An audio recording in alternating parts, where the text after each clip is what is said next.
Hey guys, welcome back to Himachal Gyan. तो आज हम डिस्कस करेंगे क्रैश कोर्स का लेक्चर नंबर 9 एंड इससे पहले वाला लेक्चर आप प्लेलिस्ट में जाएं, वहाँ से आप चेक कर सकते हैं। अगर आपको ये कंटेंट अच्छा लगता है तो प्लीज़ चैनल को सब्सक्राइब, साथ में bell icon and like and share जरूर करें। तो चलिए डिस्कस करते हैं आज के टॉपिक को। फर्स्ट क्वेश्चन है, Baba Bhadwag Singh fair is held in which district of Himachal Pradesh. ये बाबा भड़वाग सिंह का मेला हिमाचल प्रदेश के किस जिले में लगता है? तो इसका राइट आंसर रहेगा ये डिस्ट्रिक्ट ऊना में फेयर सेलिब्रेट किया जाता है। तो ये बाबा भड़वाग सिंह के नाम पे टेंपल भी है, उसी टेंपल के आसपास ये फेयर बनाया जाता है। इसके साथ में कुछ टेंपल, चिंतपूर्णी टेंपल आपको ऊना में देखने को मिलेगा। इसके बाद बाबा रुद्रू नंद आश्रम है, वहाँ पे जोगी पंगा है। और ये जो आपका बाबा भड़वाग सिंह है, ये आपका मैडी जगह है, वहाँ पे है ये मंदिर। ठीक है, याद रखना ऊना डिस्ट्रिक्ट में है। नेक्स्ट डिस्कस करेंगे हम द बुक किन्नर देश इज़ रिटन बाय। किन्नर देश पुस्तक किसके द्वारा लिखी गई थी? ये राइट आंसर रहेगा आपका राहुल संस्कृत्यान। तो ऑप्शन नंबर ए इसमें राइट आंसर रहेगा। इसके साथ में टी.एस. नेगी के द्वारा कौन सी बुक लिखी गई है? तो इनके द्वारा लिखी गई है स्ट्यूल कास्ट ऑफ हिमाचल प्रदेश। इसके बाद एम.एस. रंधावा के द्वारा लिखी गई है book Kangra painting and Devraj Sharma के द्वारा दो पुस्तकें लिखी गई है। एक तो है हिमाचल प्रदेश परिचय एंड इसके साथ में एक और बुक है जिसमें है इनके द्वारा, देवराज शर्मा के द्वारा, हिमाचल अतीत, वर्तमान और भविष्य एक झलक, इनके द्वारा ये बुक लिखी गई है। तो ये सारी आपने याद रखनी है। Next question, which the following is known for monolithic rock cut architectures. तो ये आपका है Masroor rock cut temple. Option number C, जो कि आपको पता है, ये कांगड़ा डिस्ट्रिक्ट में है। एंड इसके बाद आप और जैसे फेमस टेम्पल है कांगड़ा में, जैसे कि आपका चामुंडा देवी टेम्पल है, ज्वालामुखी टेम्पल है, वर्जेश्वरी टेम्पल है, मसरूर रॉक कट टेम्पल जो कि सिख स्टाइल का है, जो कि मैंने यहाँ पे जो कि बनाया गया है नगर डिज़ाइन में। ठीक है, इस तरह से आपका बैजनाथ टेम्पल जो कि लॉर्ड शिवा के लिए है। इसके बाद मैंने भद्रकाली टेम्पल आपको डिस्कस किया प्रीवियस वीडियो में, जो कि इंटैक के द्वारा इसको रिस्टोर किया गया है। काफ़ी इंपॉर्टेंट टेम्पल्स हैं, ये आपने याद रखने हैं। नेक्स्ट है हिम ऊर्जा works in the field of. तो हिम ऊर्जा जो हिमाचल प्रदेश की है, किस फील्ड में काम करती है? तो ये करती है रिन्यूएबल एनर्जी में। ठीक है, जैसे सोलर एनर्जी में काफ़ी ये काम करते हैं। नेक्स्ट क्वेश्चन है, द परमाणु इंडस्ट्रियल एरियाज फेमस फॉर। जो परमाणु औद्योगिक क्षेत्र किसके लिए प्रसिद्ध है? ये है light engineering.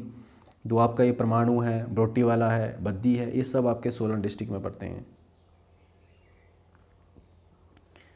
Next one is the Hadimba temple is near. तो हडिम्बा टेम्पल किसके नज़दीक है? ये आपका मनाली डिस्ट्रिक्ट में पड़ता है, मनाली में पड़ता है, और ये कुल्लू डिस्ट्रिक्ट में है। मनाली में, कुल्लू डिस्ट्रिक्ट की मनाली जगह पे है ये। ठीक है, हडिम्बा टेम्पल।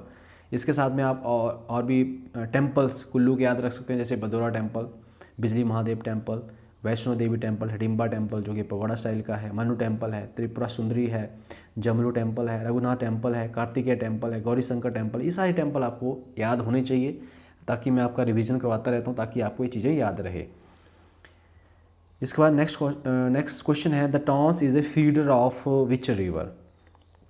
तो टॉन्स जो है ये आपकी है यमुना की ट्रिब्यूटरी टॉन्स। ठीक है, और जैसे यमुना की एक तो टॉन्स है, गिरी है, जलाल है, मारकंडा है, आंध्रा, अश्नी, वाटा, पब्बर एंड पटसरी, ये सारी जो हैं यमुना की ट्रिब्यूटरीज़ हैं। और यमुना जो है हिमाचल प्रदेश में खादर मांजरी में एंटर करती है, और ताजेवाला में ये छोड़कर हरियाणा डिस्ट्रिक्ट के अंदर ये एंटर कर जाती है। Next one is Junga was the capital of princely state of. मतलब जुंगा किस प्रिंसली स्टेट की राजधानी थी? तो ये है आपकी Ratesh, option number C. Ratesh के फाउंडर आपने याद रखने हैं, राय सिंह, रतेश आर से राय सिंह। एंड रतेश, ये सबसे छोटी स्मॉलेस्ट प्रिंसली स्टेट कौन सी है? रतेश है। और लास्ट इसके राजा थे, याद रखें आप, ठाकुर शमशेर सिंह। तो ये ऐसे आप याद रख सकते हैं सारी बातें। Next one is the dialect spoken in Bilaspur district of Himachal Pradesh. तो हिमाचल प्रदेश के जो बिलासपुर डिस्ट्रिक्ट है उसमें कौन सी भाषा बोली जाती है बेसिकली? तो ये है आपकी कहलूरी भाषा बोली वहाँ पे बोली जाती है। और बिलासपुर का जो पुराना नाम था वो भी कहलूर था। तो ये भी आप याद रख सकते हैं। बिलासपुर में आपको पता है गोविंद सागर लेक है। इसके बाद आपने उसमें सद्धार है जो कि हमारी नैना देवी है, त्यून है, बंदला है, जंजियार है, बहादुरपुर है, रतनपुर है, ये सारी सद्धार हैं, आप याद रख सकते हैं। और इसके साथ में सतलुज वैली, दानवीन जानतो वैली, ये सारी वैली वहाँ पे सतलुज में है। इसके साथ में ये सारी बातें आपको ऐसे टिप्स में याद रहनी चाहिए, ताकि मैं आपका इसलिए बताता रहता हूँ ताकि आपका रिविजन्स भी होता रहे साथ साथ में चीज़ों का। Next one is current affair discuss करते हैं। लेटेस्ट है, which country has launch its first military exercise in space, Aster x.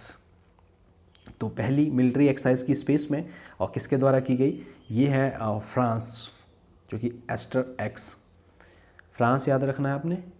Next question है, the Indian government has appointed whom as new chief statistician of India, जो कि भारत के नए मुख्य सांख्यिकीविद के रूप में किसे नियुक्त किया गया है, इनका नाम है जीपी सामंता।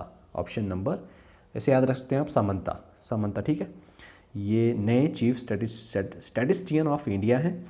अगला क्वेश्चन है, the name the union minister who has become the first serving MP to be appointed as a captain in the territorial army. मतलब ऐसे कौन से मतलब पहली बार ऐसे कौन से मेंबर ऑफ पार्लियामेंट है जो कि टेरिटोरियल आर्मी में कैप्टन बने पहली बार, वो हैं अनुराग ठाकुर। आपको पता होगा ये हिमाचल प्रदेश से हैं और ये बिलोंग करते हैं हमीरपुर डिस्ट्रिक्ट से, ठीक है। और जो प्रोफेसर प्रेम कुमार धूमल जी हैं उनके बेटे हैं ये, ठीक है। और ये करंटली मेंबर ऑफ पार्लियामेंट है लोकसभा कॉन्स्टिट्यूंसी में, ठीक है। और ये मिनिस्टर ऑफ कॉर्पोरेट अफेयर भी हैं, ठीक है, मिनिस्ट्री ऑफ फाइनेंस में। अगला क्वेश्चन है, the Rasin dam and Chilimal dam was inaugurated in which of the following states recently. तो ये दोनों डैम कहाँ पे इनोग्रेट किए गए हैं, इसका राइट आंसर रहेगा option number B, Uttar Pradesh. Uttar Pradesh इसका राइट आंसर है। नेक्स्ट क्वेश्चन है आपका, Suchitra Durai who receive the king Bhumibol world soil day 2020 award on the behalf of ICAR in an ambassador of India to which country. तो इनको ये award दिया गया, याद रख सकते हैं। पर ये अब पूछा गया क्वेश्चन में कि ये कौन सी कंट्री में इंडिया की इन्वेस्टर हैं, तो इसका राइट आंसर रहेगा आपका थाईलैंड। तो ऑप्शन नंबर डी है थाईलैंड। आपको बताना है कि थाईलैंड की कैपिटल का नाम कमेंट बॉक्स में जरूर बताइएगा। नेक्स्ट क्वेश्चन है, Shramik Kalyan portal is the portal of which ministry. ये जो पोर्टल लॉन्च किया गया है श्रमिक कल्याण पोर्टल, ये कौन सी मिनिस्ट्री का है, ये है मिनिस्ट्री ऑफ रेलवेज। आपको बताना है करंटली मिनिस्टर ऑफ रेलवे कौन है। नेक्स्ट क्वेश्चन है, NTPC will unwell the countries largest floating solar power plant of 100 megawatt capacity in which city of Telangana. तो सबसे बड़ा फ्लोटिंग सोलर प्लांट जो कि 100 मेगावाट कैपेसिटी का है, तेलंगाना की कौन सी सिटी में है। तो इसका राइट आंसर रहेगा ये ऑप्शन नंबर डी, जो कि है Ramagundam, option number D. Next question है, the president Ramnath Kovind recently presented a baton of honour to which among the following. इनमें से किसे बैटन ऑफ ऑनर, जो कि हमारे प्रेसिडेंट है राष्ट्रपति रामनाथ कोविंद जी के द्वारा दिया गया है, तो इसका राइट आंसर रहेगा किरण बेदी। तो ऑप्शन नंबर ए इसमें राइट आंसर है। नेक्स्ट क्वेश्चन है, which Indian actress has join the list of young global leaders 2021 compiled by the world economic forum. ठीक है, तो इनमें से कौन सी एक्ट्रेस ने ये ज्वाइन किया है, यंग ग्लोबल लीडर्स की लिस्ट में इन्होंने ज्वाइन किया है। तो ये एक्ट्रेस हैं आपके, इनका नाम है Deepika Padukone. Option number D right answer है। नेक्स्ट क्वेश्चन है कि which bank has launch the countries first contactless wearable payment devices wear and पे। तो ऐसी कौन सा सब बैंक है जिसने पहली बार contactless wearable payment device launch की है, तो वो है Axis bank. Option number B right answer रहेगा। नेक्स्ट हम डिस्कस करेंगे इकोनॉमी के क्वेश्चंस। पहला है, with which form of economy is the term laissez faire is associated. ये कौन सी इकोनॉमी से ये लेजर्स फेयर एसोसिएटेड है, तो ये है आपकी कैपिटलिस्ट इकोनॉमी से रिलेटेड है। नेक्स्ट है आपका net national product of country is, तो ये किसके इक्वल है, NNP। तो ये है GNP माइनस डेप्रिसिएशन अलाउंस। तो ऑप्शन नंबर इसमें डी राइट आंसर है। नेक्स्ट क्वेश्चन है, which authority decide about the state's share in central taxes. मतलब ऐसी कौन सी इनमें से अथॉरिटी है जो कि जो सेंट्रल का टैक्स होता है वो स्टेट में किस तरह से डिस्ट्रीब्यूट करना है, वो कौन डिसाइड करता है, ये करते हैं फाइनेंस कमीशंस। आपको बताना है करंटली कौन से नंबर के हैं एंड कौन उनका नाम क्या है, ठीक है। करंटली कौन फाइनेंस कमीशन चेयरमैन कौन है फाइनेंस कमीशन के, और वो कौन सा नंबर है उनका, एंड आर्टिकल कौन से आर्टिकल में है, ये आपको कमेंट बॉक्स में जरूर बताना है। नेक्स्ट क्वेश्चन है कि which among of the following bank was earlier known as imperial bank of India, मतलब इनमें से ऐसा कौन सा बैंक है जो करंटली सर्विंग कर रहा है, और पहले किस नाम से जाना जाता था। पहले जाना जाता था imperial bank of India, but अब इसका नाम है SBI state bank of India. तो इसका पहला पुराना नाम था imperial bank of India. Next question है कि विच 5 year plans duration was only 4 year, मतलब ऐसा कौन सा 5 ईयर प्लान है जिसकी ड्यूरेशंस ऐसे 5 साल होती है हर एक प्लान की, पर इसकी थी 4 ईयर ही। तो ऐसा कौन सा प्लान था, ये था 5th year plan, option number, जो कि था आपका स्टार्ट हुआ था 1974 से लेके 1979 तक, 1979 तक, ठीक है, याद रखना ये। नेक्स्ट क्वेश्चन है कि in the budget figures of government of India interest payment, subsidies, pension, social services and the like are the part of, ये सब सारे किसके पार्ट हैं बजट फिगर्स में, तो ये हैं नॉन प्लान एक्सपेंडिचर्स, ये सारे पार्ट्स जो हैं नॉन प्लान एक्सपेंडिचर्स के पार्ट्स हैं। नेक्स्ट क्वेश्चन है which among the following organization is oldest, इनमें से सबसे पुराना ऑर्गेनाइजेशन कौन सा है इनमें से, तो कुछ मैं आपको इसकी फुल फॉर्म बता देता हूँ। IMF international monetary fund, WHO world health organization, ILO stand for international labour organization and FA food and agriculture organization. तो इसका राइट आंसर रहेगा, सबसे पुराना है ILO इंटरनेशनल लेबर ऑर्गेनाइजेशन, जिसका फाउंडेशन की गई थी 1919 में, और इसका जो हेडक्वार्टर है वो है आपका जिनेवा स्विट्ज़रलैंड में। तो ये बातें आपने ध्यान में रखनी है।